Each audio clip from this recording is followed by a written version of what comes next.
Kawasaki's patent for a two-stroke engine was published on July 8. When you look at the illustration, you can see a valve on one side that looks like a four-stroke engine, but this is actually a two-stroke engine. Based on this patent, Young Machine predicts that Kawasaki will soon release the Mach III, which will use a two-stroke engine equipped with a turbo.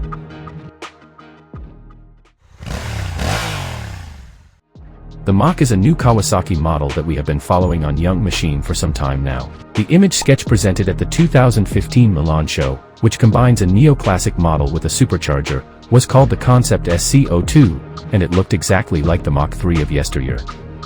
Meanwhile, Young Machine's own concept version of the Neo Classic Plus supercharger that Kawasaki was considering.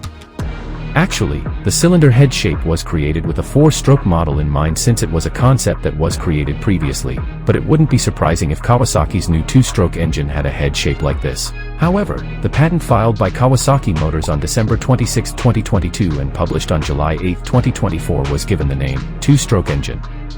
If you think it's a new two-stroke engine, it's a little different. After all, it uses a conical valve that can only be seen on four-stroke engines.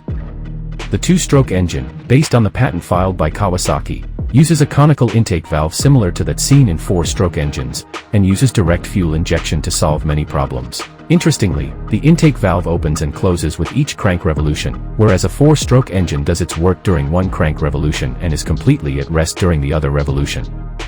While it has an intake valve system like a four-stroke engine, there is an exhaust port on the cylinder wall visible on the right side of the illustration. And at the bottom left is the word supercharger.